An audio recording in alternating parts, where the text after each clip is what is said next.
They know they're going to have forest fires in California. They're not cleaning out the underbrush. They've been warned about it. They've been warned about it by no less than President Trump. The first time around in 2017, 2018, 2019, he was going at it with Newsom, who knows everything, by the way. Little dabble, do ya? You older people know what I mean, with his hair and everything. And I've said elsewhere, he reminds me of this guy, Trudeau. He's an incompetent buffoon, and yet he got elected. Trudeau now has resigned because he's very unpopular, but he's destroyed Canada, and Newsom is destroying California. Whether it's crime, whether it's immigration, whatever it is, he's destroying it. The ideologues are destroying it. This is a degrowth movement. What's going on in California is horrific, and we wish the people there all the best, and we pray for them, and they should know as a nation we will rally to them. They are fellow citizens. They didn't bring this upon themselves. You have people who've lost their lives, lost their pets, all kinds of wildlife being destroyed. You have property, homes, businesses being destroyed. You have museums being destroyed. The Will Rogers Museum was destroyed. I mean, this is serious stuff. This is the worst fire, as I understand it, in and around the Los Angeles area in recorded history. And the first responders, we want to thank them always. They have to go into harm's way. But I want to talk about something else right now related to this, and that is, this is in significant part due to the ideological incompetence of the people who run that state, California. California has enormous natural resources. It has access to the Pacific Ocean. It has the capacity to remove the salt from the water through desalination, as they do in Israel and other parts of the world, but they choose not to focus on that.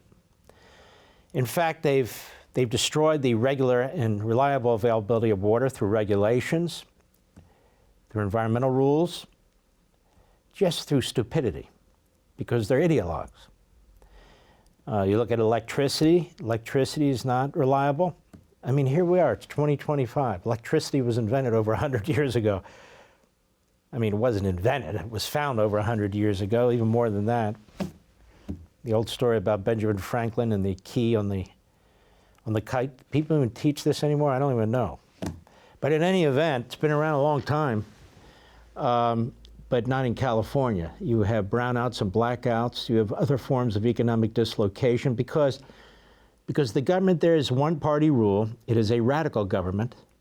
It is a government that represents the quacks, the kooks, and the reprobates in this phony environmental movement. And look what this environmental movement has done.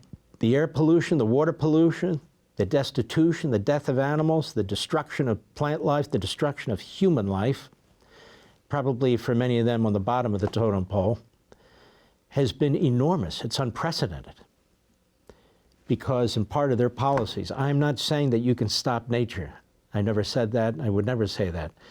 But you can address situations or prepare for situations you know that are not just possible but probable, given what part of the country you live in and what part of the country in which you are the governor or the legislature. I don't know how many more mass fires you're going to need in California until they clean out all that undergrowth. There's stories out there right now about how they have failed to do it. First they didn't do it, now they do it. They lie about how much they do, they got caught. Now they claim they'll do more, but they haven't done enough.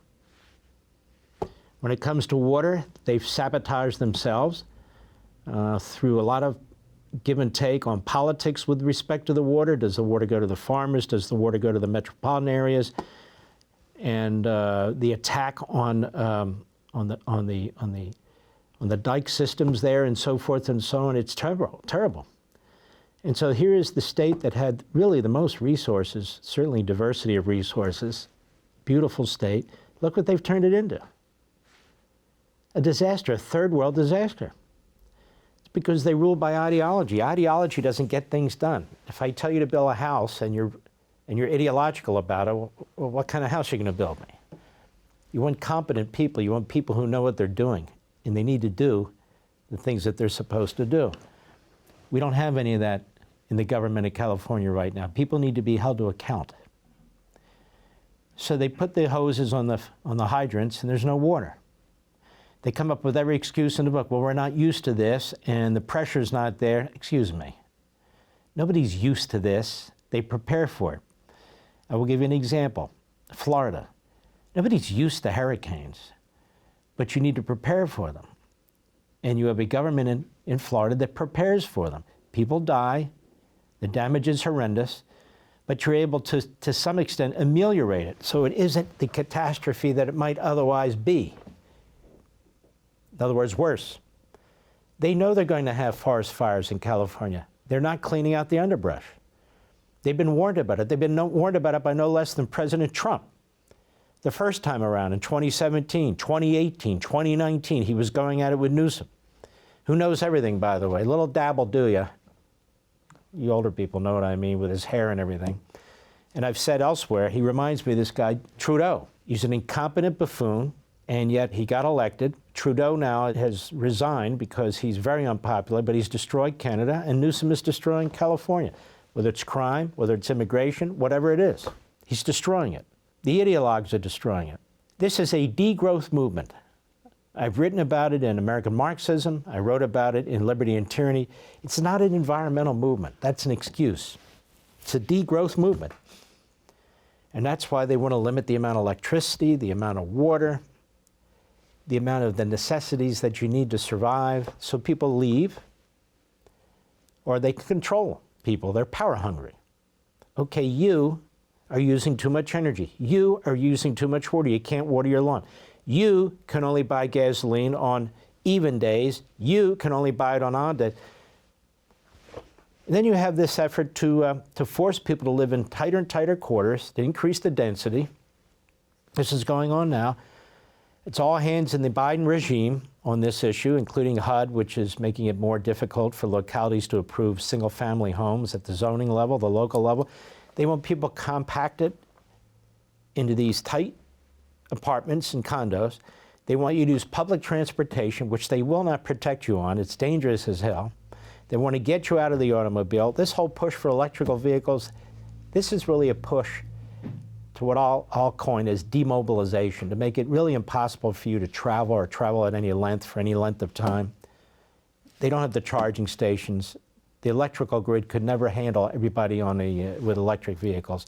They really want you to get into subways, to buses, to whatever it is, and they don't want you to have the mobility that you like. Live in these tight quarters like tenements, the turn of the last century. Tenements. Now, why do they want that? To control you. That's why. And then when you do it, like in New York, what do? They hit you with what? A congestion tax. So they create congestion, more and more people in a smaller and smaller area, and then they tax you for it. Why not? They can do pretty much whatever they want to do. So here we have a problem with water in Los Angeles. The mayor was in Africa. She waited a few days to come back. She cut the fire department's budget by almost $18 million in November, when she was warned by the chief of the fire department that this could hurt. And so the localities, at least in this case LA, the state, they're just not prepared. And I don't care how much money and time they have, they're never going to be prepared, because that's not how their minds work. They're ideologues. For all this and much more, sign up for Levin TV.